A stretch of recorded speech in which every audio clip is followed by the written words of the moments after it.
alguns avisos. Acho que um dos principais motivos da galera estar aqui é a questão que agora ela tem que dar ponto dele da créditos de isenção. Então, eu vou pedir para vocês, inclusive, a ser lançado no dia, por DEC analisar isso, mas não deixar que o André deu uma atrasada. Mas a medida de fiscalização, por favor, tem duas coisas aqui que vocês podem assinar o nome chamado, o nome, o CPF, tudo de vocês, para a gente não estabilizar a presença de vocês. Além disso, a Eletrojun está com o PEC aberto para quem é mais veterano, para quem quer desenvolver projetos. Então, se você quiser fazer parte de todas as empresas, tudo que a gente constrói aqui, sejam muito bem-vindos. E hoje, no nossa primeira palestra, a gente está aqui com o professor Bispo, para ele falar um pouco sobre esses melhorados. Só mais um aviso aqui, a gente passa para ele.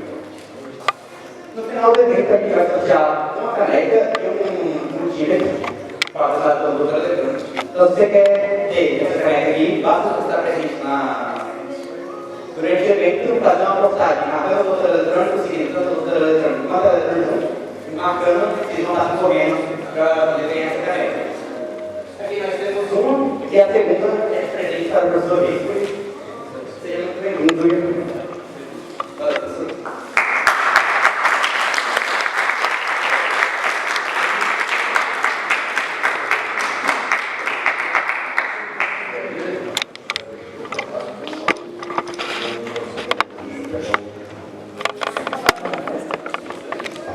Mas eu acho que eu vou só ficar aqui para passar por essa dúvida.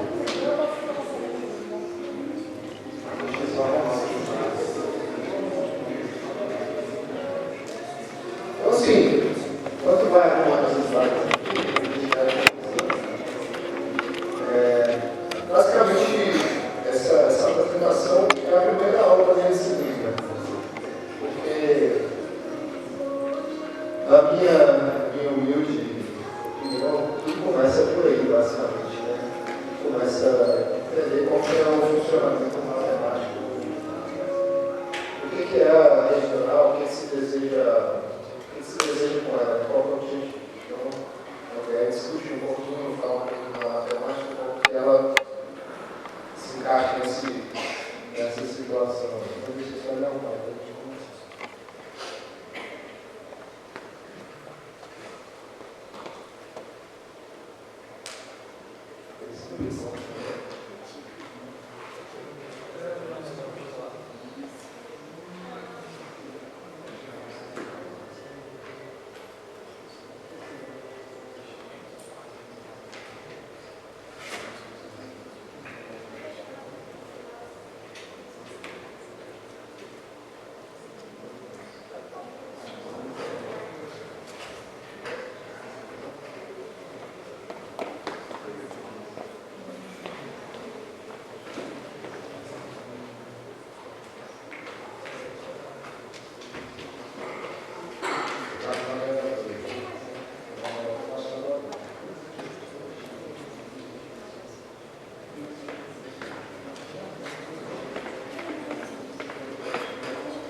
ferramenta, coisa que seja capaz, de alguma maneira, de mimetizar a nossa capacidade de aprendizado.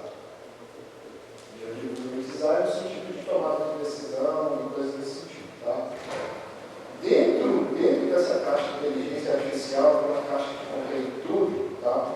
A gente tem aí o que a gente chama de aprendizado de máquina, que são exatamente essas técnicas que a gente tem para poder mimetizar. É um conjunto de técnicas, não são várias mesmo, tá? De técnicas que a gente vai usar para aprender sem necessariamente precisar ser programado para aquela tarefa. Tá? E dentro desse conjunto gigantesco, a gente tem um aprendizado profundo, que é uma das técnicas, só uma das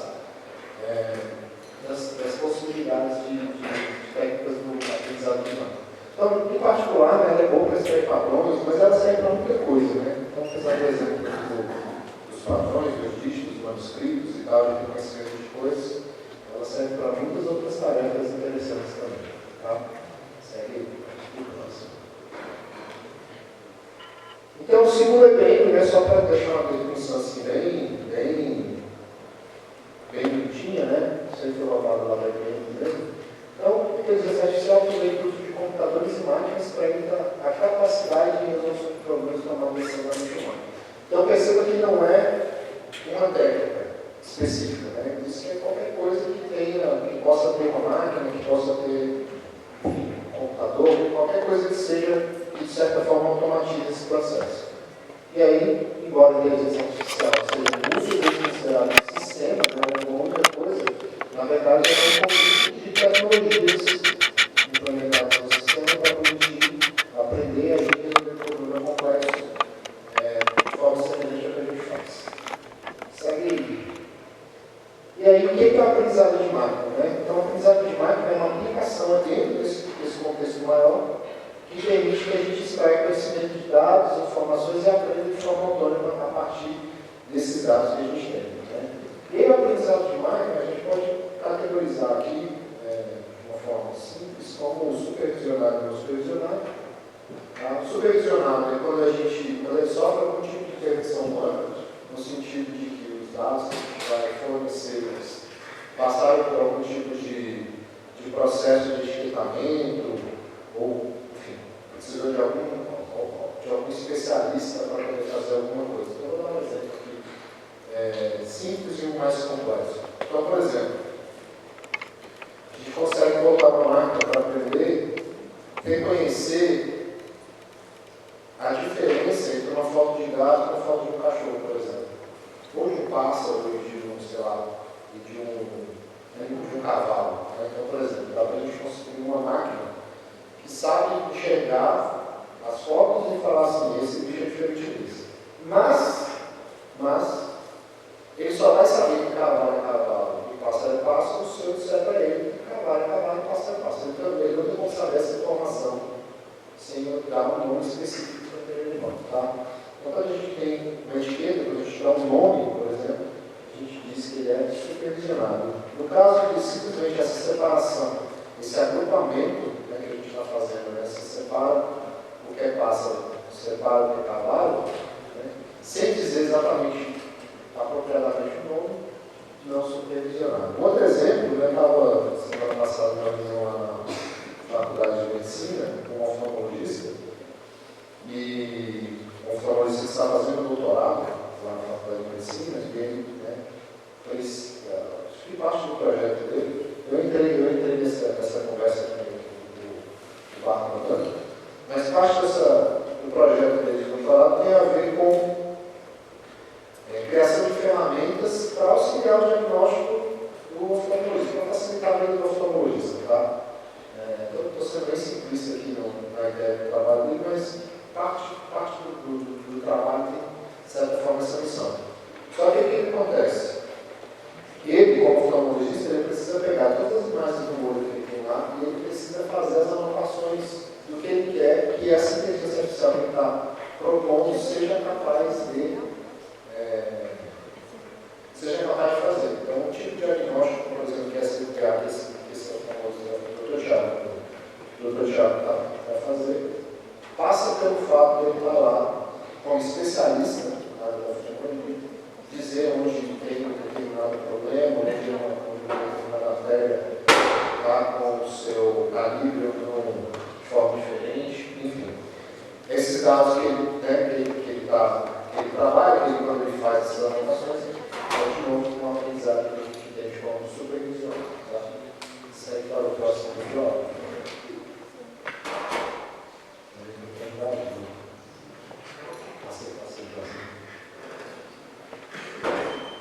Então, o aprendizado supervisional, como eu disse, né, ele envolve essa coisa dos dados rotulados. Então, a gente tem um problema de classificação, né? Eu tenho ali, eu não sei que não dá para ler, mas ali você tem um tenista, então tem uma caixinha em volta do tenista, reconhecendo que ali é uma pessoa. Do outro lado, você tem um segurando um objeto ali, no caso que é a raquete, então ali você tem um reconhecimento ali com a raquete.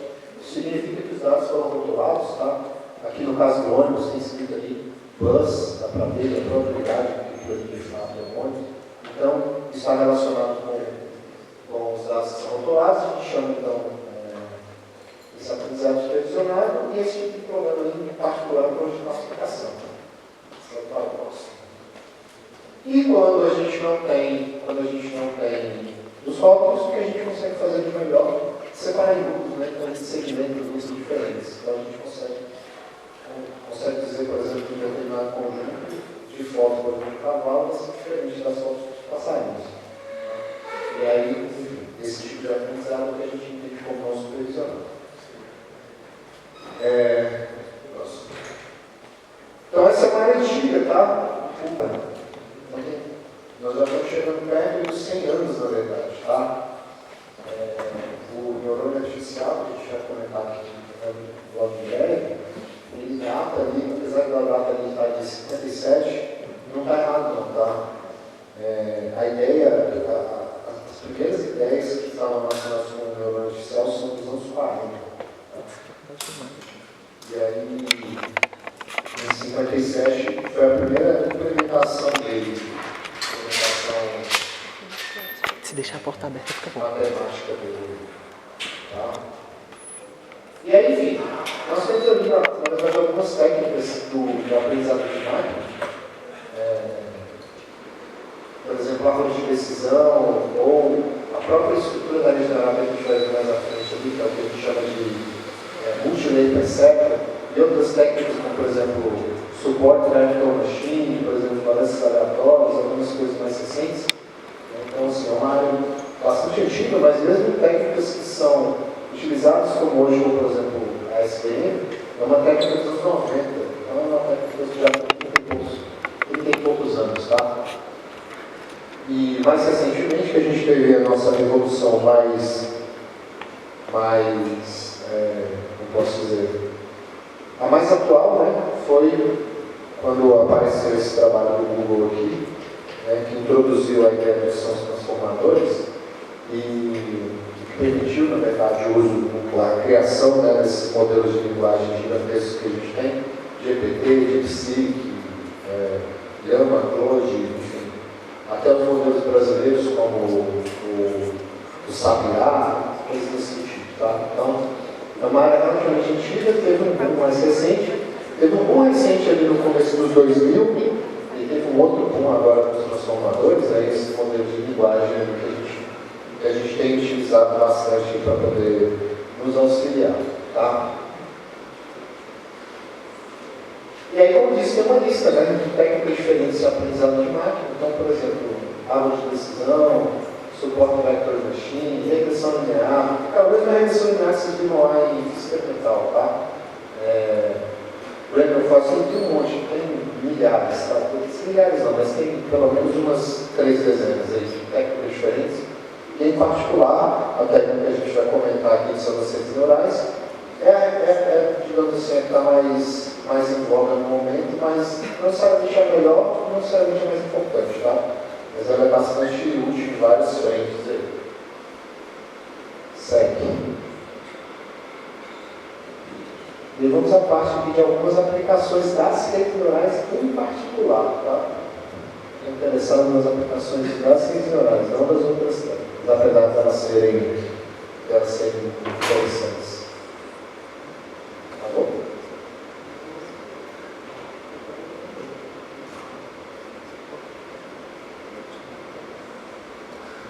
Isso.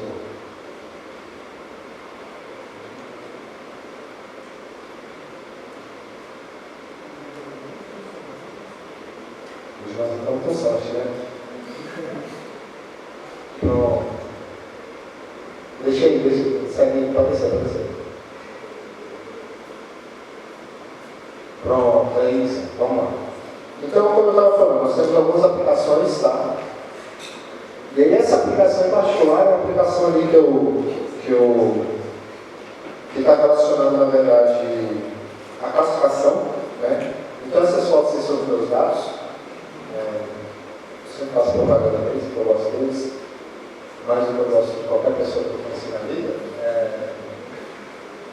E aí é o seguinte, o que tem de interessante aqui, na verdade, não é nem em relação aos animais em si, tá?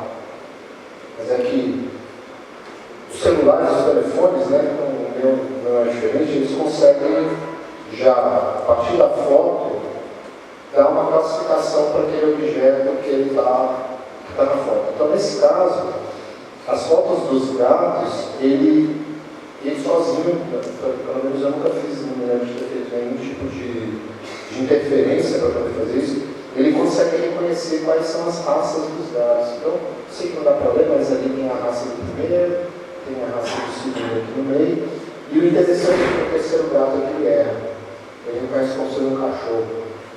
Escreve que, não sei que não dá para ler direito, mas está escrito dog ali. Então, eu gosto desse exemplo especificamente, porque ele é um programa de classificação e ele traz ao mesmo tempo que ele traz uma potencialidade das regionais como excelentes ferramentas para classificação, tem também o grande problema associado a ela, que é elas não são infalíveis, né? Então, mesmo uma foto com um gatinho inofensivo ainda não, ele é bem endemoniado. Mas mesmo uma foto com um gato, que dá para ver que é um gato, apesar de ser um gato diferente, ainda assim ele reconhece de forma errada. Engraçado é que nesse mesmo contexto, outras fotos nesse mesmo momento que eu tirei dele, a máquina certa. Essa é uma das poucas que ele erra. Então, por causa da posição ali e tal, talvez o focinho mais, essa foto que dá essa cara do focinho talvez um pouco mais alongado, talvez dê a impressão para a máquina que ele seria cachorro. Mas o importante são programas de classificação, nível de classificação que a máquina é. Tá? Eu gosto desse exemplo por isso, que a máquina ela não acerta. E aqui a gente tem uma versão um pouco aprimorada daquele programa anterior, que é a possibilidade de você identificar diversos objetos numa determinada foto, não só numa foto, tá? Porque a gente está numa foto, mas pode ser a detecção e a localização de diversos objetos numa foto ou num vídeo. Tá? Isso é importante para esse contexto aí dos carros autônomos e semi-autônomos que a gente tem, né? De reconhecimento de tipos diferentes de objetos. E eu falo objeto aqui, né? Apesar de nem tudo ser objeto, mas é porque no final das contas para a máquina são coisas diferentes apenas, né? Ele não sabe o que é gente, o que é cachorro, o que é papagaio. Na verdade sabe que a gente deu nome, mas para ele não importa. A máquina quer saber quais são os tipos diferentes de coisas que eles conseguem enxergar. Tá? Então ele acha carro, pessoa, cachorro, acha, enfim, farol de trânsito, coisas correlatas. Então é um programa diferente do anterior. O anterior é só a classificação gato, cachorro. Aqui não, aqui é uma coisa um pouco mais geral, porque ele detecta o objeto, né? Classifica o objeto e ele localiza o objeto na cena. Tá? Uma outra aplicação importante, tá? Que talvez ela seja mais relacionada comigo que em geral, é essa parte de auxílio diagnóstico, né? Então aí é um problema também de classificação local, é um problema semelhante ao anterior, tá? Porque ele vai achar alguma anomalia de alguma forma nessas imagens de dissonância e vai apontar onde existe algum tipo de diferença, tá? Então ali, né, nessa imagem à direita aqui, a de cima, né? Dá para ver que tem alguma coisa que ele encontra ali, que ele está fazendo ali é localizando, achando algum tipo de problema, digamos assim, tá? Então, isso é uma ferramenta bastante importante para isso. Porque, bem ou mal, é mais fácil para a máquina achar algum problema do que mesmo um radiologista treinado, radiologista treinado, por exemplo, encontrar. Obviamente, se o objeto é grande, né, se você tem um tumor muito grande, naturalmente vai ficar visível, mas se você tem alguma coisa muito incipiente, pode ser que nem sempre fique visível ao olho. Então, esse auxílio automático ali, ele é bem, como é que eu posso dizer, bem interessante, né? Bem positivo, digamos assim. Certo. Tradução automática, né? A tradução automática é o pai do GPT, na verdade, né? Que começou, esses modelos de linguagem, basicamente, todos começaram por conta desse pequeno objetivo, que era poder fazer a tradução automática de qualquer coisa, né? Se você digita um texto, se você fala alguma coisa, ou se você numa figura, numa placa de trânsito tem um texto numa linguagem diferente, você seja capaz de traduzir esse texto, tá? Então, esse é um artigo antigo, 2015, Isso aí, na verdade, essas ideias, né, que envolvem esse processamento de linguagem aí, são os pais que a gente entende hoje como o GPT, né, que é um dos modelos mais recentes. Então, de toda forma, também dá para fazer com rede neural. Certo? Pronto, essa parte divertida de geração de imagens, né, então você pode ter uma quantidade muito grande de métodos diferentes, ideias diferentes para poder fazer geração de imagens. Então, tem o Robocop, tem aqui o Pikachu andando de moto, e o interessante é que, apesar desses, de apenas com comando de entrada, né, você diz o que ele quer, ele vai lá e acha, constrói lá uma determinada figura, ele nunca, nem sempre ele constrói assim com uma certa, sempre muito bem, né? Se vocês repararem aqui, talvez não dê para ver, mas o Pikachu fica sem pé, tá? Esse Pikachu aqui não tem pé. Uma versão antiga dessa foto do Pikachu, o rabo do Pikachu estava na moto.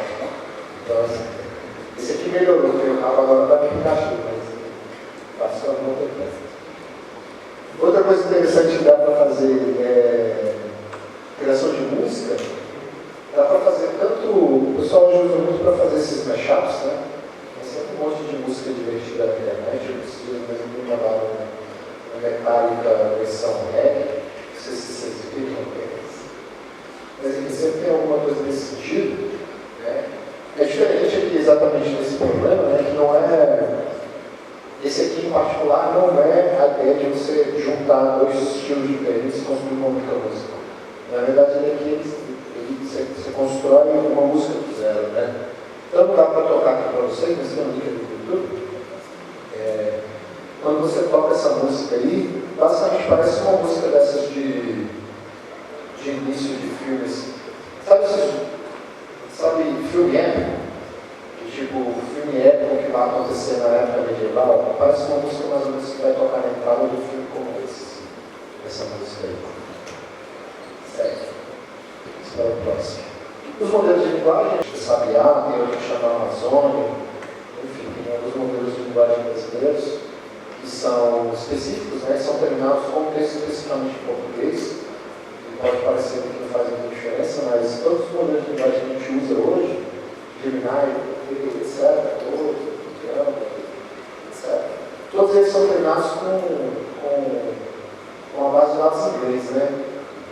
E aí, naturalmente, o GPT é um bom tradutor, ele consegue traduzir do inglês para português, mas originalmente a base de dados é inteiramente em inglês.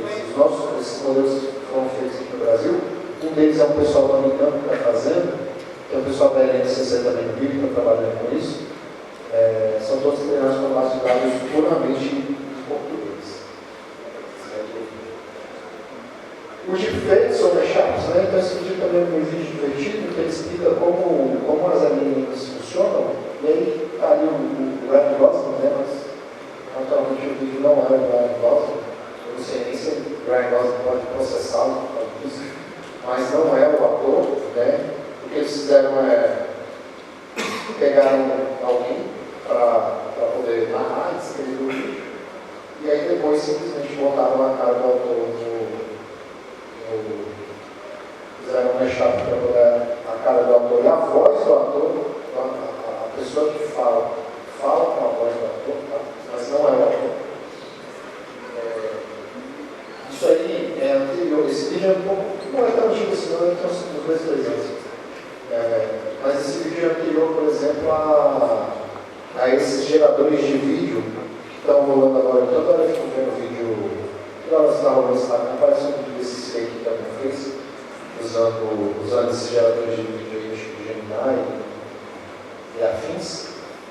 Esse vídeo é anterior a isso, tá? Então não foi um vídeo gerado nesse contexto. Até porque a gente também não dá para fazer assim, não com essas técnicas da psiquiatra para fazer isso não. Mas é um vídeo bem divertido. Desce aí do próximo.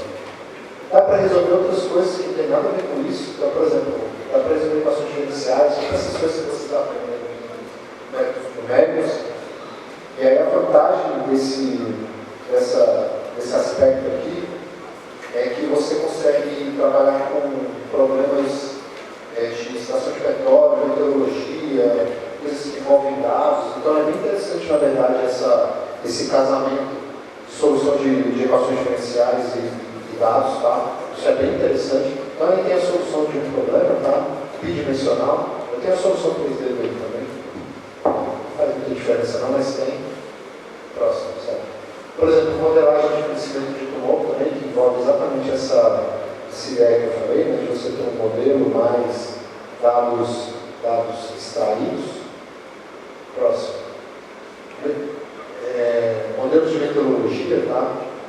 Então, nesse caso, o modelo de meteorologia é relativamente interessante, porque esse modelo, de novo, o pessoal do Google fez, é um modelo para a previsão meteorológica do globo, que ele é mais preciso do que o modelo mais avançado de previsão meteorológica que se tem hoje, e ele é feito baseado em aprendizado profundo. Tá? Então, diferentemente dos modelos que a gente tem atualmente, que são puramente dados para equações diferenciais, esse modelo aqui é dado exclusivamente exclusivamente não, é uma combinação de equações diferenciais com dados e etc. O problema de metodologia é extremamente complexo, né? Porque uma borboleta bate asa no lugar mesmo da previsão do tempo no mundo inteiro. Então é uma coisa relativamente complicada. E aí ele consegue basicamente ter uma previsão, se eu não me engano, de uma precisão assim, de mais ou menos uma semana. É uma coisa bem avançada mesmo, tá? Então deve treinamento com a inscrição do modelo e tal, vale a pena dar uma olhada. Enfim, tem uma lista gigantesca, tá? De todo tipo de coisa possível. Robô para poder fazer a aplicação financeira, já tem redes que provam teoremas, já tem gente usando coisas relacionadas a isso para provar teorema, chatbots, veículo autônomo, tem uma quantidade absurda de aplicações só relacionadas a esse tópico que é o das redes neurais, tá? Mas, enfim, vamos partir para a parte que interessa, que é a matemática do processo e como que as redes neurais são, né? O que elas são, na verdade, né? Então, a ideia das redes neurais elas são baseadas na ideia do que é um neurônio biológico, né? Então, a inspiração é o neurônio biológico, tá? Mas na prática, apesar da inspiração ser um neurônio biológico, na prática, o que é a rede neural é uma função matemática que vai para sair. Ela vai ter uma quantidade de números, vai processar esses números e vai sair algum número que represente alguma coisa em determinado contexto. Tá? No caso dos neurônios artificiais, do neurônio biológico, o neurônio biológico basicamente tem um comportamento que funciona de uma forma simples, que é ele tem uma estrutura para receber informação que vem de outro neurônio. Tá? Essa informação é processada no seu núcleo e ela é passada para frente, tá? Para o próximo neurônio, e aí o próximo neurônio tem uma estrutura para receber, e ele vai receber essa informação elétrica lá. Tá? E essas redes neurais que a gente vai criar aqui, essa espécie de criação de cérebro artificial, ela simplesmente simplesmente a junção de todos esses, o que vai ser a ideia do nosso neurônio artificial. Tá? Mas é simplesmente, a rede neural é simplesmente uma função gigantesca, que a gente ainda não sabe o que é, como ela funciona, mas ela é uma função gigantesca, e a gente vai descobrir rapidinho como ela funciona. Então, no nosso diagraminha ali a gente tem, né, o neurônio biológico, né, o diagraminha dele ali, e do lado aqui direito a gente tem uma versão do neurônio artificial, mimetizando exatamente essa estrutura mesmo do neurônio biológico. Né? Você tem uma estrutura de entrada, sinal elétrico, você tem um processamento ali, e você tem uma estrutura de saída. E a gente vai ter no neurônio, então, que tem uma estrutura de entrada, que são todos aqueles, esse gráfico desse tem algumas bolinhas, né? Então, em comum, essas bolinhas são as entradas do neurônio, e aí ele tem uma saída. O que ela faz a princípio a gente não sabe, mas a ideia de estrutura, o grafo é aquele. E se você olhar como uma estrutura biológica de vários neurônios, o que a gente quer é fazer mais ou menos a mesma coisa, que é integrar todos esses neurônios artificiais usando algum tipo de lógica, digamos assim. Então aqui uma entrada ali, a gente tem essas bolinhas azuis que representam os neurônios artificiais, e aí alguma coisa vai acontecer ali e no final ele vai dar uma saída, que seria aquele neurônio, que seria aquela bolinha vermelha, tá? Assim. Então essa estrutura, né, esse neurônio artificial recebe um nome científico, entre aspas, né? A gente chama de perceptron, tá? E o perceptron, esse neurônio artificial, ele nada mais é do que uma função algébrica usual, regular.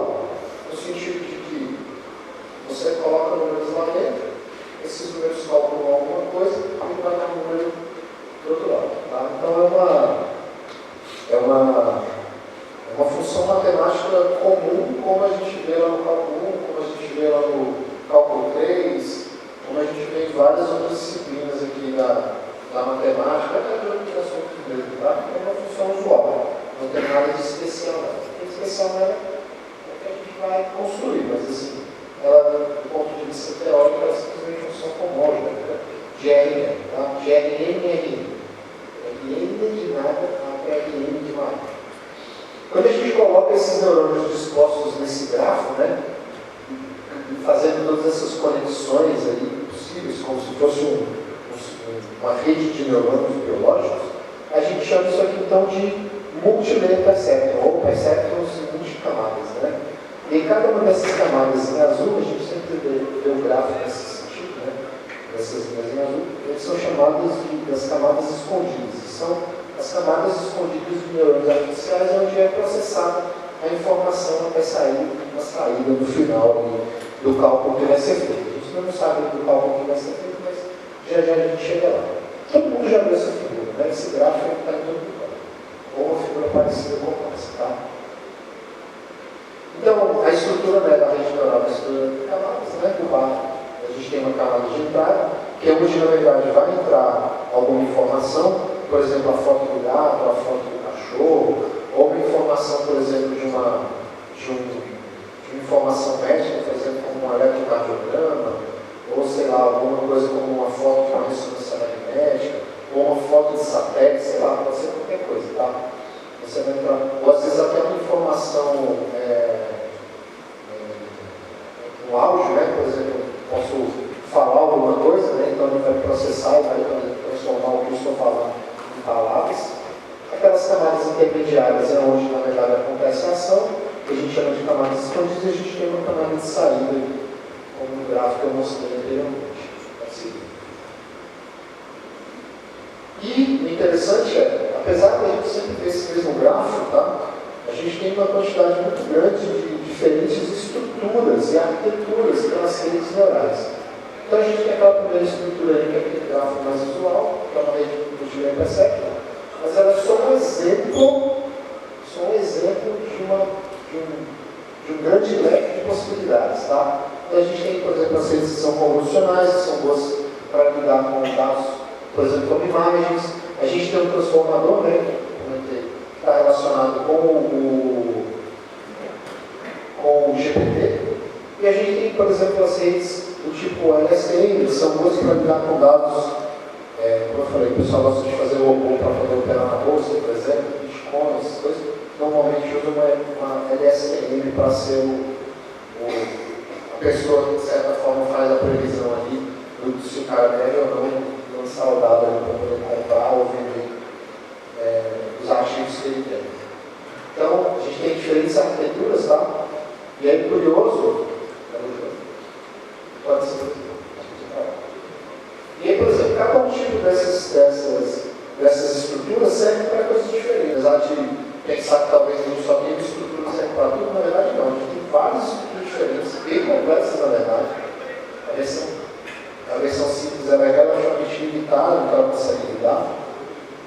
Mas assim, apesar de limitada no que ela consegue lidar, ela, por exemplo, dependendo do tipo de problema, serve para a compreensão de dados, de reconhecimento de padrões, ou computacional, reconhecimento de fala, as convolucionais, análise de imagem, processamento natural de linguagem, classificação de imagem em geral, normalmente sempre tem convolucional.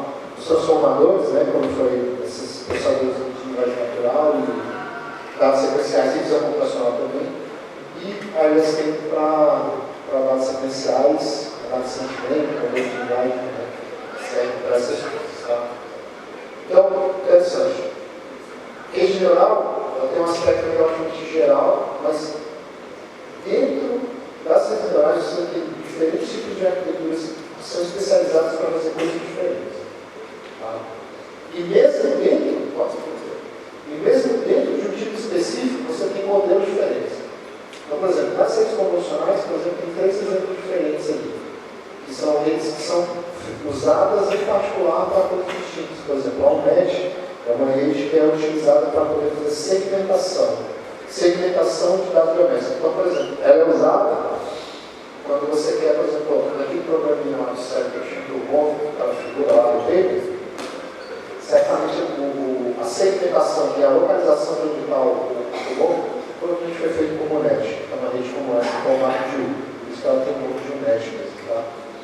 Por exemplo, o ResNet é uma rede que ela ganhou uma dessas competições do Google de treinamento de imagem. E a ResNet era uma rede que foi construída para poder treinar um conjunto absolutamente gigantesco de imagens sem se perder. Quando você tem normalmente um conjunto muito grande de imagens e você vai precisar construir uma estrutura muito grande da sua rede, tem que ser muito grande, você tem muitos neurônios nesse sentido. Então a ResNet era uma rede que foi sugerida e ainda hoje é utilizada exatamente para poder resolver o problema de se perder durante o caminho. Tá? Então, importante, redes neurais, diferentes arquiteturas, e dentro de cada uma das arquiteturas você tem diferentes subarquiteturas. Tá? Enfim, vamos agora para a parte matemática do que interessa. Então, como que funciona o neurônio artificial? Eu disse que ele é uma função matemática, então ele vai ter que receber uma entrada numérica, vai ter que ser processado alguma coisa e vai ter que devolver uma ou mais saídas numéricas. Aqui para a gente, nosso neurônio artificial tem uma entrada que é um vetor e ele tem uma saída que é um escalar. Então, sempre vai entrar um vetor e vai sair um escalar. Tá? De que maneira? A entrada, então o vetor com entradas x1, x2, x3, ele vai entrar, ele vai dizer que cada uma dessas entradas que vai entrar na função vai ser multiplicada por um peso que está relacionado a cada uma dessas ligações. Então, tá aí, o x1 vai ser multiplicado pelo W1, x2 pelo W2, x3 pelo W3, e vai ser somado mais um termo aditivo ali, que a gente chama de viés, que ele serve para indicar o momento, entre aspas, no tempo que o neurônio vai ser ativado ou não. Quanto tempo ele demora para ser ativado ou não. Então, esse de volta, que é o viés, ele tem essa missão aí. Então, eu vou pegar esses dados de entrada, vou multiplicar pelos pesos, somar o viés, e, adicionalmente, eu vou, para esse valor combinado de todas as entradas, eu vou jogar isso dentro de uma função sigma, que eu vou chamar de função de ativação. Tá? Então, o que o neurônio faz é uma transformação a dos dados de entrada para, em seguida, aplicar uma função de ativação. E aí tem uma coisa muito importante que é, a função de ativação, ela precisa ser uma função não linear, tá? Que é exatamente esse exemplo aí. A função de ativação ela precisa necessariamente ser uma função não linear para dar sentido a essa estrutura multicamada que a rede neural tem. De que maneira que funciona isso? Então, por exemplo, eu tenho ali então, duas entradas em 1 e 2, eu tenho dois neurônios em 1 e 2, tá? E cada um desses neurônios cada uma das informações que vão ser processadas por esses neurônios vai ali. Então, N1, ele é uma multiplicação do peso que está ligando o I1 ao I1, e o I2, o peso que está multiplicando, vezes o peso que está ligando o I2 com o I1. E somando a isso tudo no viés. Por I2 a gente vai ter a mesma coisa, só que com os pesos diferentes ali. Tá? O peso das ligações do I2 no neurônio de baixo. Então eu tenho aquelas duas linhas. O N3 vai ser então a combinação aqui desses dados dos dois neurônios N1 e N2, com seus respectivos pesos, seus respectivos viés. E aí a função de ativação ser não linear é importante porque se a função de ativação for linear, o que vai acontecer é que, resumidamente, a criança quando está fazendo, depois vocês, se vocês quiserem olhar com carinho, mas o que essa conta está dizendo é o seguinte: se você não tem uma função de ativação, ou se a função de ativação que você tem é linear, uma função linear, o que vai acontecer é que essa estrutura do meio, o N1 e o N2, eles são irrelevantes no processo de cálculo. Basicamente, para eu gerar a saída N3, eu posso simplesmente ligar direto do I1 até o N3 e do I2 ao N3. Né? Se você faz a conta ali, pegando os valores que foram dados, considerando que a ligação é totalmente linear, não tem uma não linearidade, então o N3 ali embaixo, você pode ver, ele é simplesmente uma combinação linear do I1 e do I2. E essa parte, resumidamente, está dizendo o seguinte: se você não tem uma função de ativação não linear, você não precisa daquela estrutura de camadas. Se eu quero construir aquela estrutura de camadas, eu preciso então de uma função não linear para esse processo aí, que é o que a gente chama de função de ativação. Tá? E a gente tem alguns tipos que são usados na literatura, que são, por exemplo, a primeira, que é a sigmoide. Então a sigmoide, ela se curva em formato de S, ela é toda esquerda, tá? É aquela curva em formato de S, ela é solução da equação diferencial, aquela equação diferencial que a gente chama de equação logística, né? Que a gente vê na cálculo 2. É uma equação que era utilizada para a modelagem de... Lá no cálculo 2, tá? Ela é utilizada para a modelagem de crescimento populacional. Então, mas pelo fato dela ter esse gráfico aí, dela ser assintótica para o 0 e 1, então ela está no intervalo 0 e 1. E ela é assintótica ali, né? Então ela é uma boa alternativa para a função de ativação. Ela basicamente é como se desse uma probabilidade do neurônio ser ativado ou não. Então, quanto mais perto do 0, assim, menor a probabilidade do neurônio ser ativado. Quanto mais perto do 1, maior a probabilidade, né, dela ser ativada. Então, tem ali a função sigmoide, tem aqui o seu derivado, tá? O derivado dela tem que satisfazer aquela conta ali. O derivado importante, vocês vão entender por que já. Vou comentar aqui. O outro tipo de função de ativação é a tangente hiperbólica. Então, perceba que são funções do cálculo 1 e do cálculo 2, tá? A tangente hiperbólica, que é a razão do seno hiperbólico pelo cosseno hiperbólico. Percebam que ela tem um formato parecido, né, com a sigmoide. Também um formato parecido com a tangente, que é aquele formato de S. Tá? A diferença da tangente hiperbólica para a sigmoide, basicamente, é que a tangente hiperbólica, ao invés, ela mora no intervalo de menos 1. Está errado ali, tá? Aquele intervalo é aberto, não fechado, tá? No outro caso também. Porque a tangente hiperbólica, ela não toca no menos 1, tá?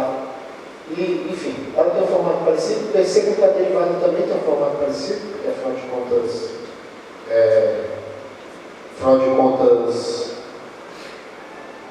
o gráfico é meio parecido também. E, curiosamente, se você parar para pensar na arco tangente, a arco tangente também tem um gráfico de derivada parecido. Ela tem tanto gráfico parecido com a tangente hiperbólica, como com a sua derivada. Talvez a arco tangente só não seja utilizada nesse contexto, porque a tangente varia de vezes que sobre 2 é mais sobre 2, né? E obviamente as outras funções aqui variam de 0 a 1 de menos 1 a 1. Porque o valor tem normal é mais simples, né? Você tem que programar um pi para poder usar, dá mais trabalho. Função de estimação ReLU, bastante utilizada em problemas de imagem, tá? Então ela é uma função aparentemente linear, tá? Mas ela é linear por partes.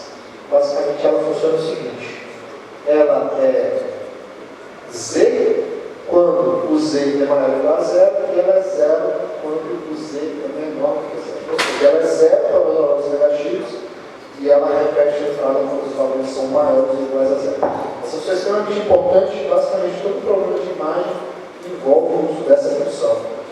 Bem normal, ela, além de ser muito, além de ela apresentar melhores resultados, computacionalmente falando, ela é mais simples do que as outras, o que facilita também.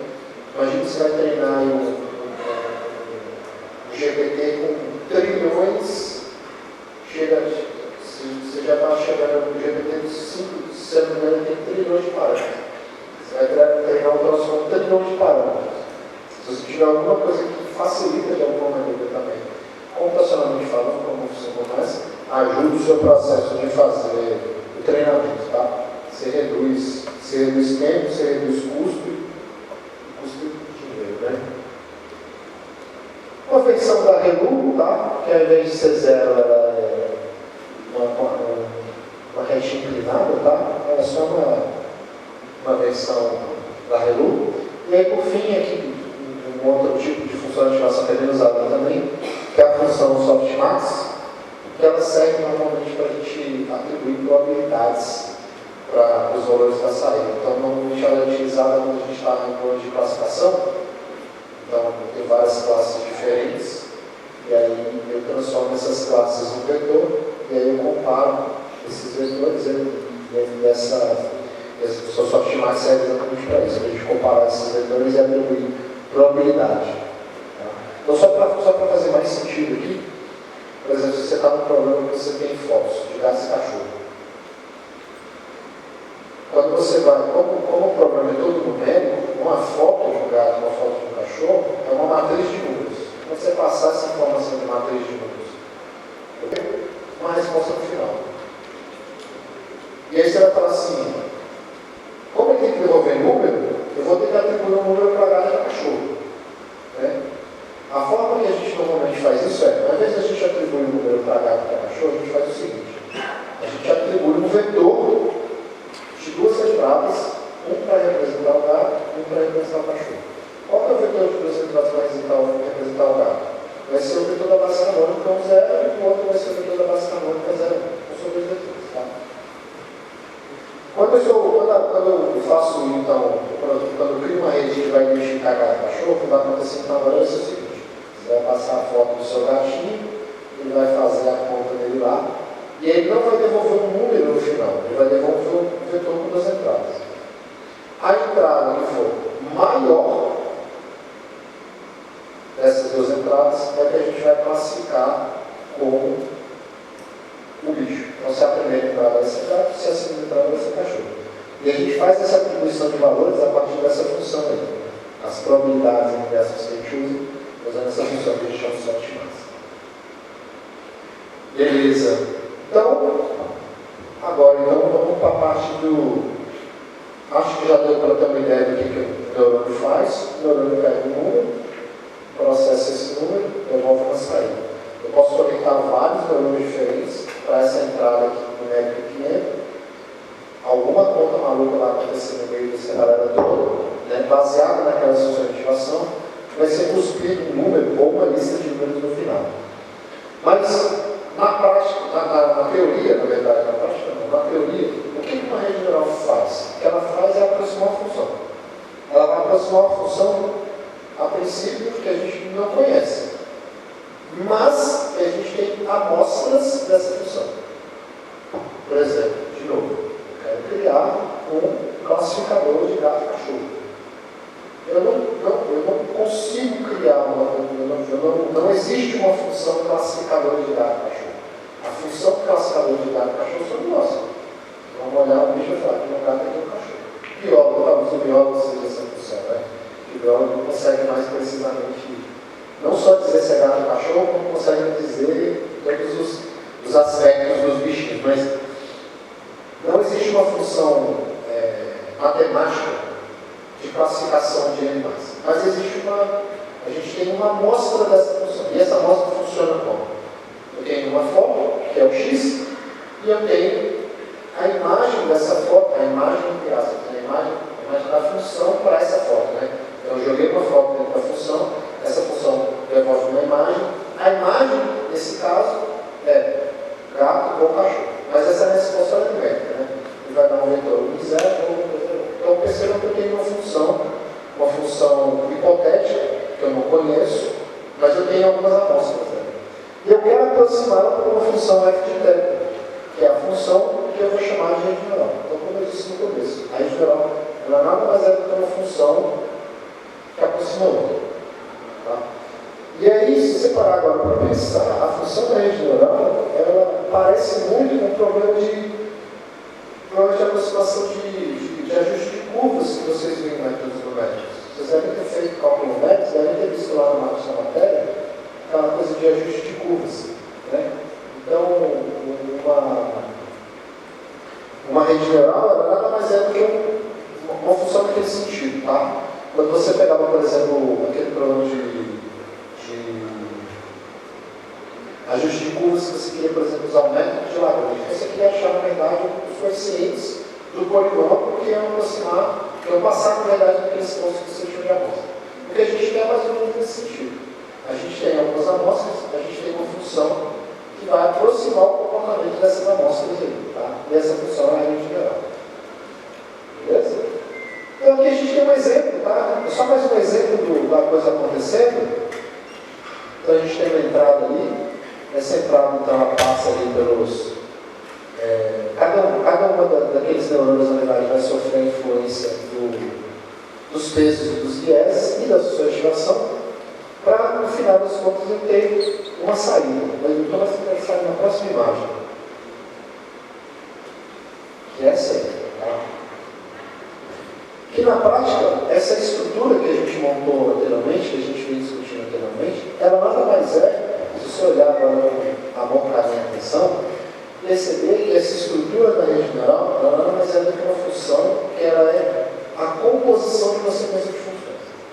Cada uma daquelas camadas, cada uma do processamento que acontece naquelas camadas, é dado, na verdade, por uma operação linear, que é essa que está aqui no meio, seguida de função de ativação, que são esses S aí. Então, acontece a transformação afim, que é esse W, X mais D, depois passa-se por função de ativação que a gente chamou de S ali. Essa coisa que está mais dentro reflete-se, na verdade, ao que está acontecendo naquela primeira camada. Quando você passa para a próxima camada, qual que é o que vai ser calculado? Você vai pegar tudo que vem da camada anterior, multiplica por uma matriz de pesos, né? São todos os pesos relacionados ali ao processo, soma um viés para cada neurônio e passa para a função de ativação. E aí você vai na função de ativação, tem um S2 ali, se vocês repararam, talvez é para ver, tem um S2 ali. Então, aqui no comecinho, isso eu consigo aqui. Isso aqui, na verdade, reflete a primeira camada, depois eu multiplico por um peso, soma um viés e passo para a ativação. E aí eu vou repetir esse processo algumas vezes. Então, a função rede neural, ela serve para aproximar uma outra função desconhecida, onde a gente só conhece algumas amostras, e, na verdade, a forma dela, algébrica, para nós, é uma forma que é composicional, como se fosse regra da cadeia, não. Como se fosse uma função F, composta da G, composta da H, simplesmente, é uma função dentro da outra, tá? E nesse caso, só como uma curiosidade, ali embaixo tem uma continha ali que é contando a quantidade de parâmetros que essa rede tem. Quem são os parâmetros? Os parâmetros são os pesos e os vieses. Tá? Por que são os pesos e os vieses os parâmetros?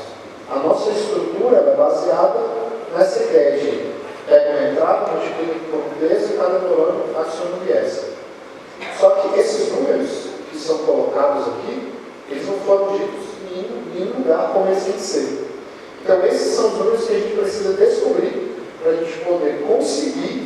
fazer com que o comportamento da função pareça, o comportamento da função rede neural pareça com o comportamento da função que a gente só conhece apenas a amostra. Então, nesse caso em particular, se você contabilizar a quantidade de parâmetros que tem, que são os pesos e vieses, a gente tem exatamente 61 parâmetros nessa estrutura. Tá? Então, eu tenho 16 pesos, mais 12, mais 15, mais 5. Então, 20, 22 mais 16, 40, 22 mais 16, 38, né? Não, peraí, falei errado. 20, 32 mais 16, 48. Então, são 48 pesos, por exemplo, que tem nessa estrutura, tá? E aí, 48 pesos, mais 7, mais 5, 12, mais 13 vieses. Tá? São todos os parâmetros aí dessa rede. Só veio para nós. Pronto. A rede neural é uma função que está aproximando outra coisa que a gente só conhece algumas amostras do comportamento. Mas se ela vai aproximar, se a gente quer aproximar, a gente precisa ter uma métrica para dizer, aproximar em sentido, né? A gente sempre precisa de uma ideia de aproximação, mas em que sentido a gente aproxima, né? Qual é o sentido de aproximação? Então a gente precisa definir uma medida de erro para a gente conseguir medir essa aproximação. Então, por exemplo, uma das formas de medir o erro é, na verdade, fazer a diferença do que a gente tem de amostra pelo valor da função rede neural naquela mesma amostra. Na mesma amostra, por exemplo, de foto.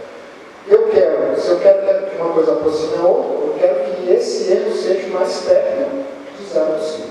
Essa é a ideia. Quanto mais perto de zero, mais próxima a função estará, a função rede neural estará das amostras que a gente tem. Esse tipo de função de erro, ele é chamado nesse contexto de função de Bethe. Serve exatamente para... As funções de Bethe têm exatamente esse objetivo, que é estimar o erro da aproximação. E, obviamente, eu quero que esse erro seja o menor possível.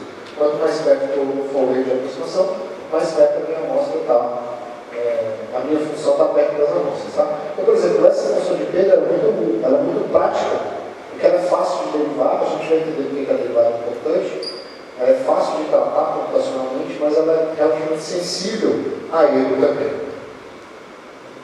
E aí, um outro tipo, por exemplo, quando a gente está em problemas de classificação, em geral, tá? Problemas de classificação, a gente usa esse outro tipo de medida de erro que é chamada de entropia cruzada, que é uma noção que vem lá da teoria da informação, e basicamente essa função de entropia cruzada, ela está, na verdade, comparando probabilidades. Então, ela tem esse formato meio estranho, tem um log, tem um menos ali e tal, mas é uma função estritamente positiva.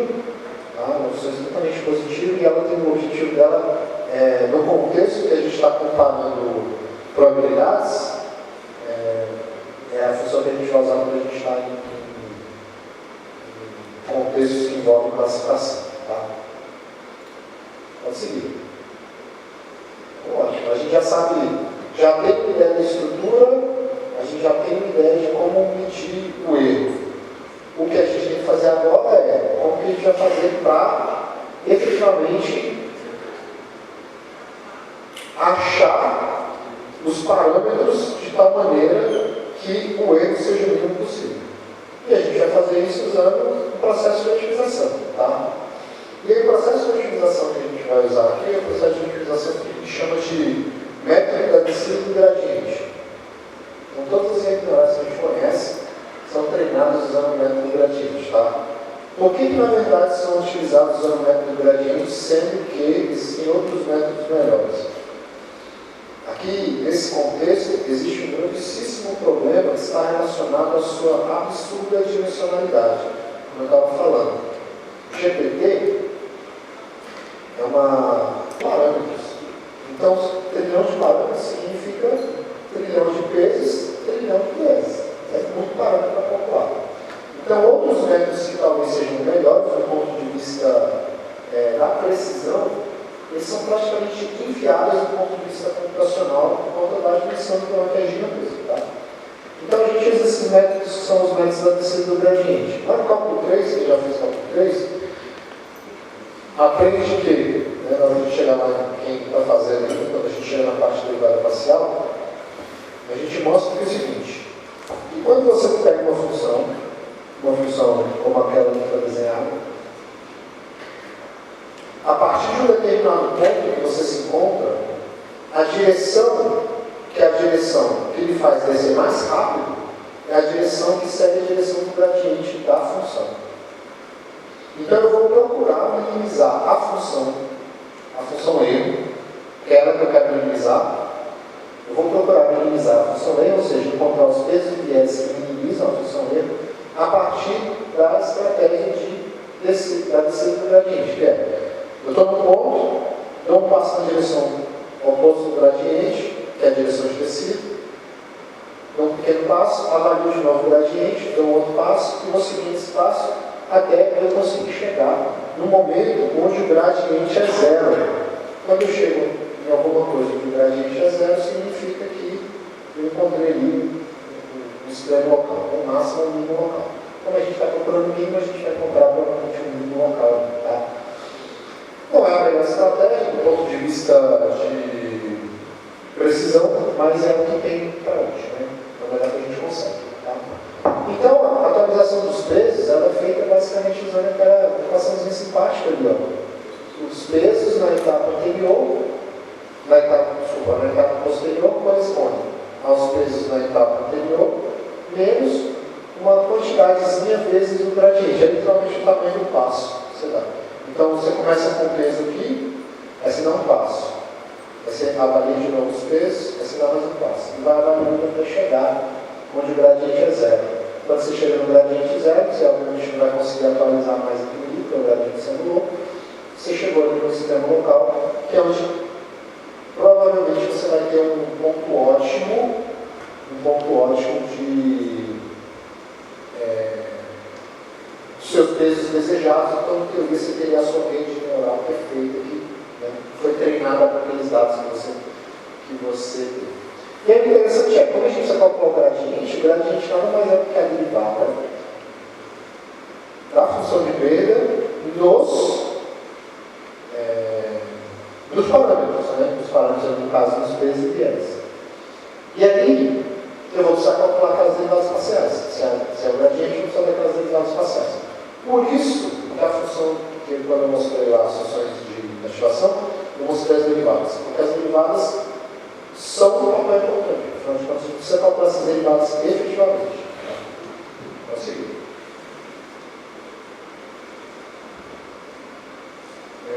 Claro, na prática, né, eu estou falando aqui do método gradiente descendente, a gente está usando aquele método simplificado. Tem versões, como posso dizer, versões mais espertas de fazer esse método descendente gradiente. O mais usado hoje é esse ADA, tá? É um método que foi proposto em 2014. Ele é bem esperto, e vale a pena usá-lo. A gente tem outros métodos do tipo Newton, tá? Como aquele DLFGS, ele é bem bom também, mas ele não serve para determinar redes muito grandes, porque é praticamente inviável, porque como ele é do tipo Newton, ele não calcula usando busca, né? Ele calcula de outro jeito. Então, vocês viram o método de cálculo numérico, vocês devem saber do que eu estou falando. Tá?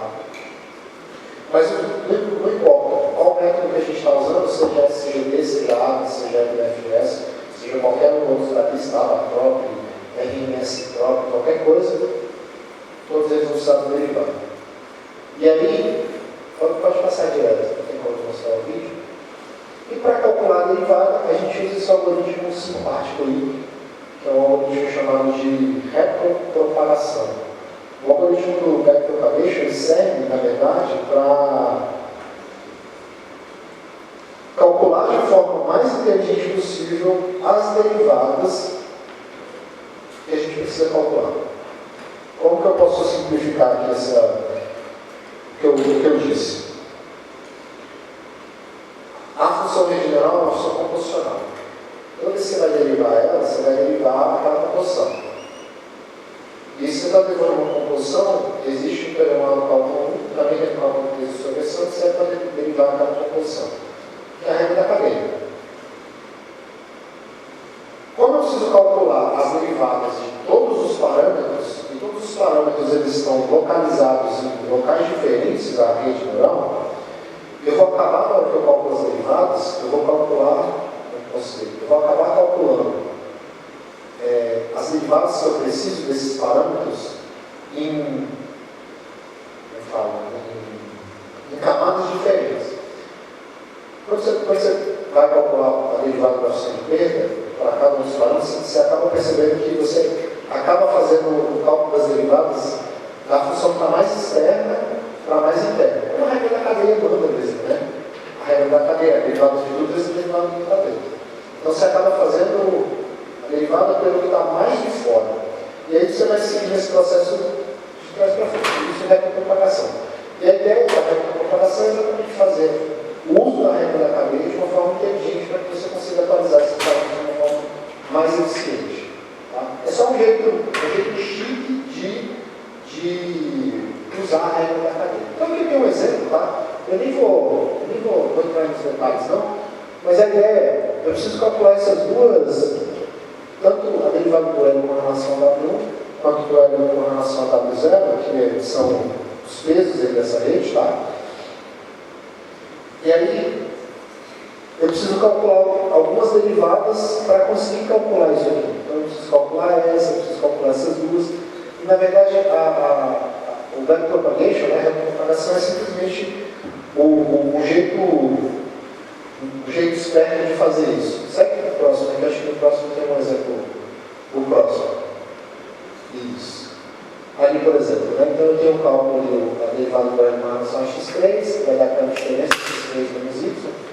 E depois eu vou aplicar na regra da cadeia e vocês vão ver que é o seguinte: o que eu quero calcular é a derivada do L com relação a W0. Esse derivado do L com relação a W0 só faz aquela regra da cadeia ali, que é x0 vezes a derivada do L com relação a x1. Só que a derivada do x1, ela está ali em cima. Então eu preciso calcular que está aqui em cima e botar aqui embaixo. Só que a derivada do L com relação a x1 depende da derivada do L com relação a x2. A derivada do L com relação a x2 está ali. Você está vendo que eu estou dando volta? É porque o algoritmo, a ideia do algoritmo é isso. Eu preciso calcular isso aqui que está aqui embaixo. Só que essa informação que está aqui embaixo, ela depende de outras coisas que estão encadeadas. Então, o algoritmo do backpropagation é explicando como que a gente vai fazer isso aqui de uma forma eficiente, tá? É só isso. E aqui, pronto, essa imagem, na verdade, é um ciclo, na verdade, de como acontece o treinamento, né, e como a retropropagação funciona.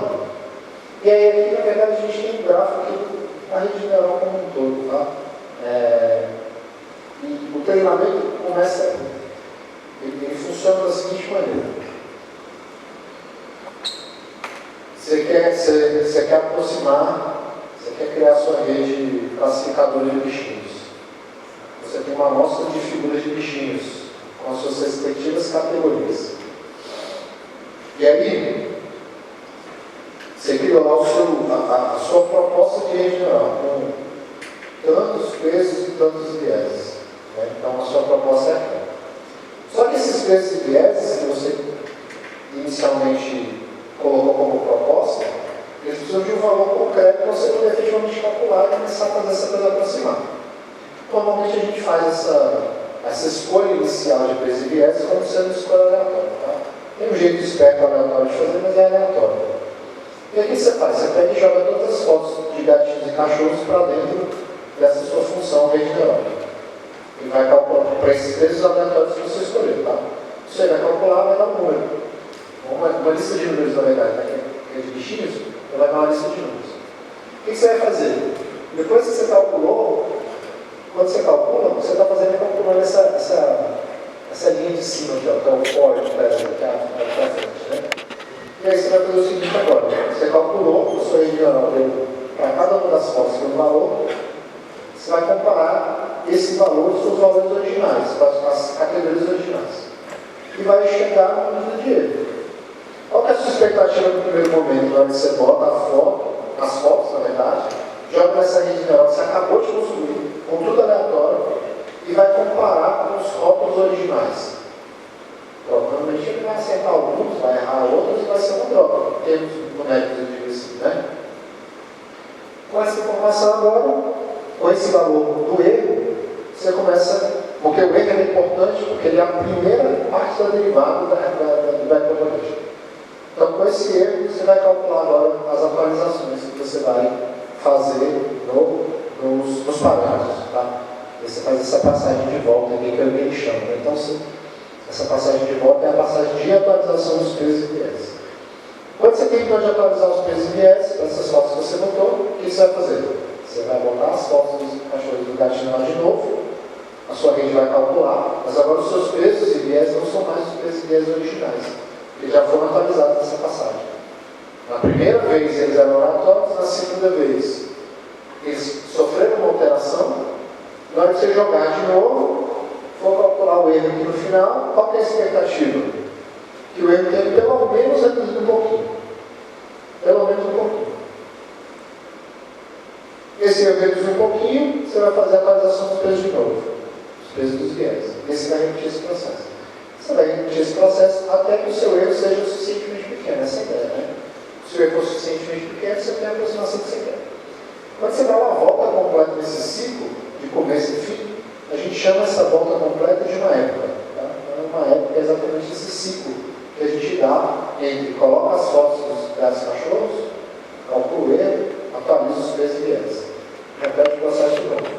E esse, cada um desses ciclos completos é o que a gente chama isso de uma época. Certo? E aí, um teorema importante, eu já estou chegando perto do final aqui, porque já estou dando quase uma hora da parte.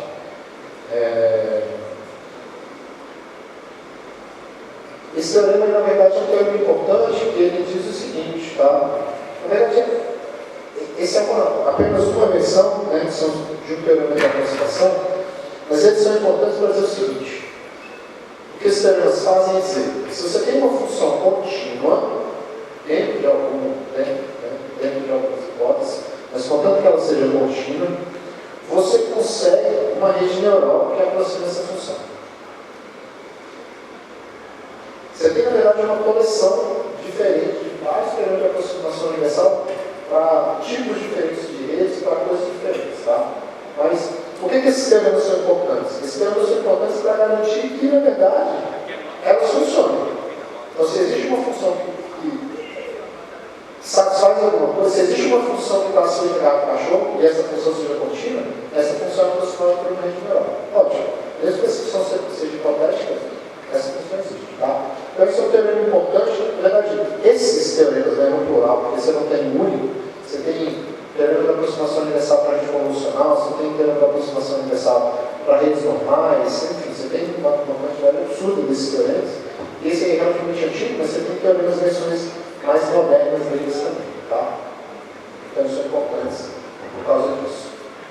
E na prática, né, a gente não implementa nada disso na mão. A gente vai usar alguns desses pacotes das bibliotecas de cálculo tensorial, TensorFlow, PyTorch, JAX, Pepper, tem vários outros, tem várias bibliotecas dessas no Python, no R também, o pessoal faz isso aí no R. Eu mal sei fazer no Python, mas a gente faz no R, tá? Gosto de usar o Google Colab, né, usar os recursos de graça lá do Google, já que ele empresta pra gente. E aí, só para a gente acabar, que a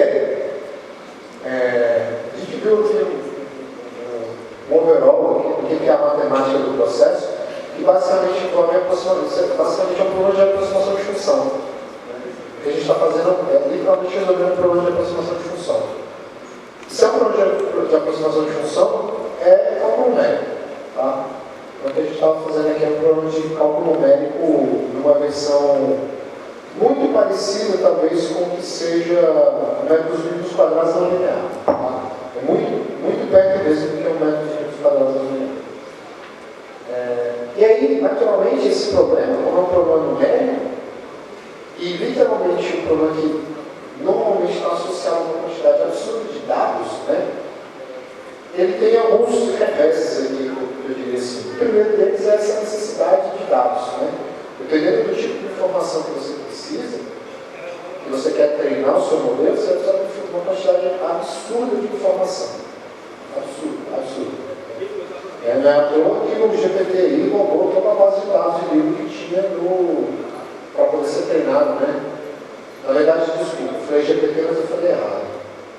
A meta foi lá na LibGen, na Genesis Library. Para quem não conhece, é aquele site russo onde você rouba livro, né? Ela foi lá e baixou tudo. Meteu o torrent lá, meteu o louco, baixou tudo. Foi literalmente tudo mesmo, tá? E usou todos esses livros pirata. Uma coisa é a gente usar um livro pirata, né? Outra coisa é a net usar um livro pirata. Não só um, né? Sei lá, alguns milhares talvez de livros piratas, né? Para poder treinar o Llama. Tá? Então, imagine a quantidade de informação que precisou ser usada. Como você precisa de um grande volume de dados, é caro para treinar. É caro tanto do ponto de vista econômico, como do ponto de vista ambiental, quanto do ponto de vista de tempo também. É um problema bem complexo, tá? Não é só um problema de dinheiro, não é só caro pecúnia. É caro, inclusive, do ponto de vista ambiental. Tem, lá nos Estados Unidos, alguns data centers, né? Data centers locais onde ficam essa infraestrutura de treinamento, os caras estão ligando uma usina nuclear do lado. Os caras têm Chernobyl do lado para poder alimentar essa estrutura. É uma coisa assim, extremamente complexa, tá?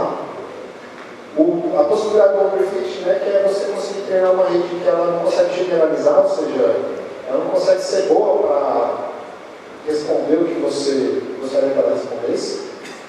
Baixa ou nenhuma interpretabilidade, talvez seja um bom problema, na verdade, em alguns aspectos, né? Essa falta de interpretabilidade é o que faz com que os modelos de rede neural precisam ser tão grandes, tão absurdamente gigantescos. É por isso que você precisa de trilhões de parâmetros. Tá? Essa falta de interpretabilidade gera uma das consequências da falta de interpretabilidade é isso. Tá? E aí, naturalmente, você acaba tendo uma grande quantidade de hiperparâmetros. A qualidade dos dados também é um problema, porque se já alguém que talvez já tenha assistido uma palestra sobre o assunto, ou alguma coisa desse tipo, deve ter ouvido essa que eu vou dizer agora, que é entra lixo, sai lixo. Você precisa de bons dados, na verdade, né? E aí, ter bons dados custa caro. Lembrando, voltando para o problema do Dr. Thiago que eu falei aqui agora, né? Que é um aluno de doutorado na medicina. Ele é um aluno de doutorado na medicina, então ele está fazendo, na verdade, a etiquetagem das imagens gratuitamente, entre aspas, porque faz parte da pesquisa dele. Mas se eu tivesse que contratar um especialista como ele para fazer isso, eu perderia todo o meu. Eu não tenho dinheiro, eu pessoalmente não tenho dinheiro, né? Mas se eu tivesse, se o projeto de pesquisa tivesse que contratar o Dr. Thiago, por exemplo, para fazer isso, boa parte do recurso seria para pagar a expertise dele. E é um preço caro, porque o médico é caro. Você vai numa consulta particular do médico hoje, particular, tá? Dependendo da especialidade que você vai te cobrar por conta. Você imagina que você vai falar assim, você precisa fazer esse trabalho repetitivo aqui para 12 mil imagens. Aí eu falo assim, por menos de 150 mil a gente nem termina essa conversa. Então o negócio caro mesmo, tá? Problemas de gradiente que se anulam no meio do processo, tá? E isso na verdade é um problema, porque isso interrompe o aprendizado antes do aprendizado finalizar. Enfim, tem vários tipos de problemas. Tem pessoas tentando atacar isso com outros tipos de... Pode seguir para o próximo aí. Tem, por exemplo, outras estruturas sendo discutidas, tá? Por exemplo, esse tipo de rede aí, que é baseado em outro, posso dizer, um outro paradigma, na verdade, mas a ideia é que você tem uma rede um pouco mais interpretável. Então surgem, na verdade, redes como essas, que vêm de teorias universais diferentes do que a gente viu, tá? Então esse é um paper do passado, está lá no archive. Foi um pouco enganado quando esse paper saiu. Mas o pessoal lá do MIT, tá? De uma equipe lá que estava tentando trazer esse aspecto de interpretabilidade para o processo, tá? E aí, só para a gente acabar, passa para o próximo. O que a gente faz agora, na verdade, né? Com esse tanto de coisa pronta, né? Para onde a gente segue? Então, vou repetir aqui basicamente uma coisa que eu ouvi, né? Porque a gente segue agora para resolver problemas que são problemas nossos mesmo, né? Não problemas generalistas como que normalmente a gente está vendo, na verdade, né? Então a gente quer resolver problemas nossos como a gente ainda não, apesar do volume de pesquisa no tema ser completamente absurdo, todo mundo, na verdade, está tentando usar essa técnica para resolver alguma coisa diferente. Então, tem muita coisa a ser feita, tá? Como eu falei agora um pouco, tem grupos de pesquisa no Brasil, por exemplo, na INCC, na Unicamp, desenvolvendo modelos de linguagem puramente brasileiros. Porque, bem ou mal, cada vez que vocês usam o DeepSeek da vida, ou o OpenAI da vida, qualquer coisa dessa, vocês estão pagando em dólar. Vocês estão pagando em dólar como que a gente tem aqui, para modelos que são nossos aqui, muitos deles até gratuitos, tá?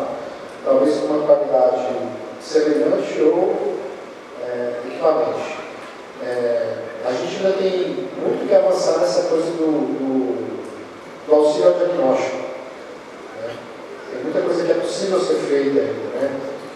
Tem muitas áreas ainda, no princípio, a serem desenvolvidas. Fui procurado por um colega essa semana passada, que por exemplo, a gente tem um problema no Brasil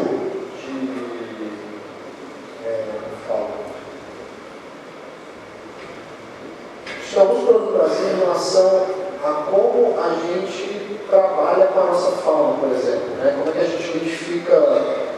gente identifica animais da nossa fauna, como é que a gente identifica doenças no animal da nossa fauna silvestre. Então, normalmente isso é feito a partir de informação de pessoas que não estão no campo. Por exemplo, o cara viu um animal diferente, com uma doença diferente, num local diferente. Por exemplo, você tem uma espécie de ave que não deveria estar em determinado lugar. Né? Que ela não é na Chicateria, ela é de uma determinada parte do Brasil. Então, como é que você faz para ter uma certa agilidade na hora que você, por exemplo, percebe que tem um animal que está deslocado ali? Que nem pinguim que aparece aqui, que não era para aparecer, uma coisa mais ou menos como essa. Você tem, por exemplo, aves que não eram para estar aqui no Cerrado e estão aqui no Cerrado. Você tem tipos de mamíferos que não eram para estar aqui, então você tem espécies invasoras que são introduzidas aqui, que vêm, por exemplo, do tráfico de animais. Tem todo esse tipo de maluquice possível imaginar. Então, vamos supor que você encontrou um bicho desse na rua. Né? Você está no meio da roça lá e de repente você viu um bicho desse. Como é que você reporta? O tempo que isso você demora a reportar, por exemplo, esse animal para o IBAMA, né? Ou coisa desse sentido, isso pode atrapalhar. Na verdade, supondo que você reporte rápido. Mas o IBAMA tem uma estrutura que ela demora para processar essa informação, porque essa informação do report que você faz, e na verdade tem problema também sanitário com isso, zoonose, um monte de coisa associada. Que na minha cabeça eu jamais ia imaginar, mas a pessoa que veio conversar comigo, que é um biólogo médico veterinário, especialista no assunto, trouxe esse problema e falou, vamos ver o que a gente consegue fazer. Enfim, você tem vários problemas em aberto que são possíveis de serem resolvidos aqui no nosso contexto social e econômico para o nosso público brasileiro. E é a missão de vocês, na verdade, fazer isso, né? Nem é minha, não. Minha, entre aspas, né?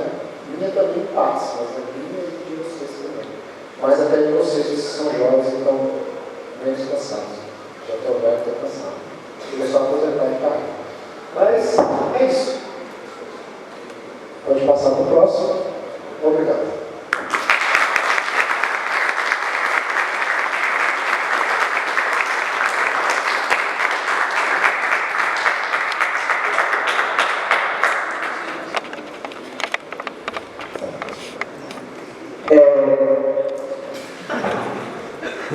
Perdão.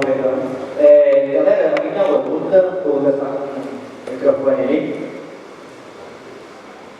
Já está dando nossa. Lucas. Eu já ouvi que eu transcrevi. Se é uma função contínua, é possível que a gente consiga criar uma rede neural em cima para aproximar ela. Mas o contrário também é verdade. Se uma rede neural conseguir aproximar um problema, então aquele problema pode ser representado por uma função contínua? Não sei.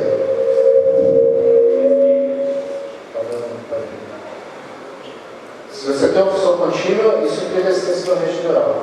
Se você tem uma rede neural, significa. Qual é a pergunta?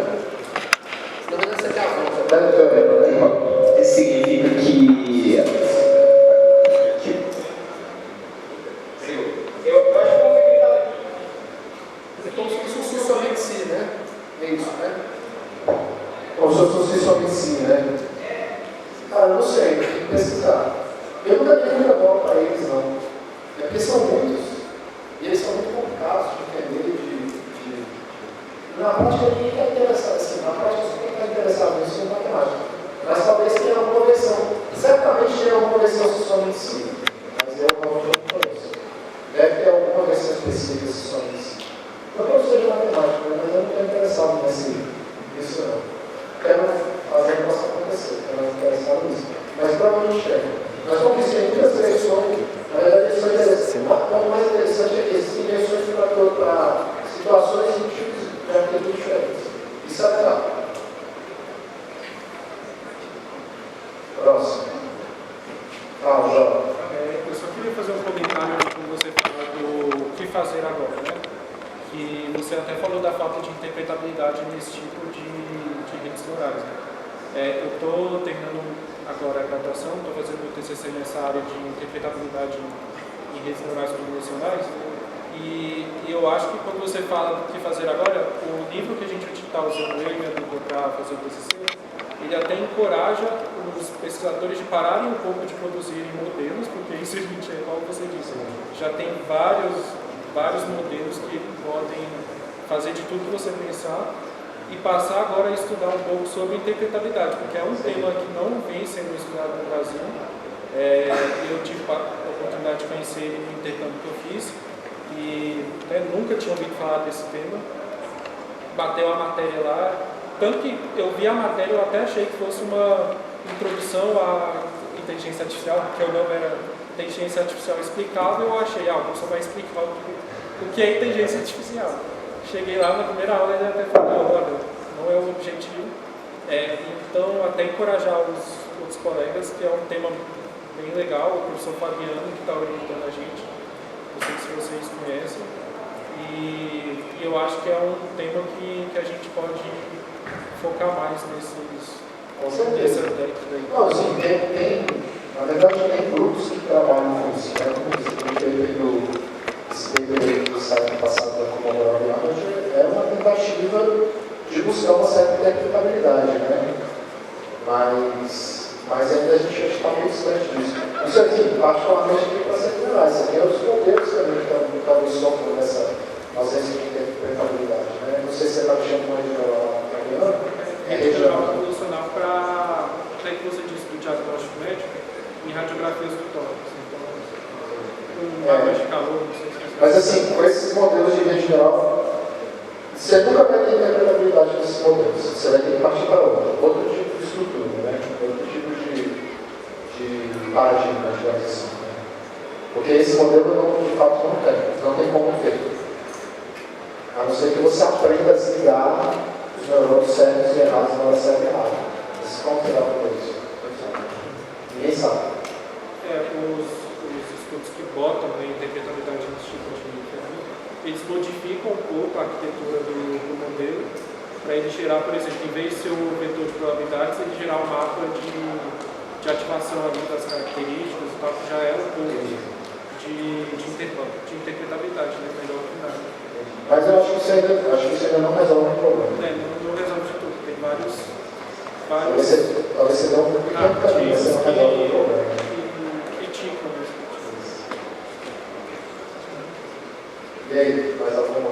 Já estou chegando aqui para a aula. Fala, João. Se você quiser fazer um prato, se uma palavra de cachorro, um percebe que o objetivo vai ser suficiente. Só que se você quiser classificar se um pixel é verde ou GP, 8 bilhões de perceptores talvez seja exagero.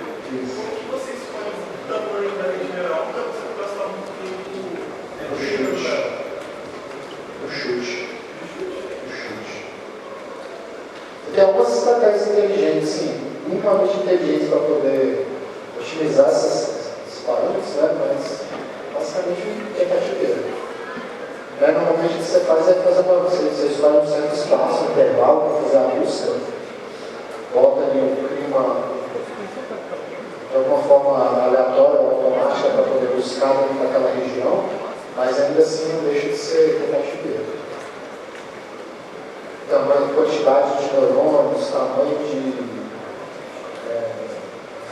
quantidade de neurônios, quantidade de camadas, taxa de aprendizado, tudo isso na verdade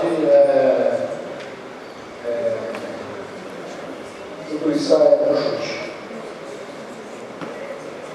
Tudo no chute. Tem muita coisa empírica aqui, né? Muita coisa certa, muita coisa empírica.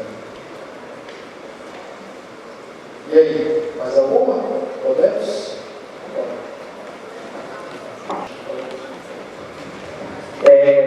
Obrigado. Obrigado a todo mundo que esteve aqui. Obrigado pela presença. Não esqueçam de assinar a chamada. Lembrando também, para quem tem interesse em fazer projetos, tanto de eletrônica quanto de software, vai juntar com um PS aberto até dia 12. Então se inscrevam. A gente está rodando formulário nos grupos. E é isso. Muito obrigado pela presença e por virem até aqui. Ou sim, amanhã nós vamos ter. Só confirmar aqui.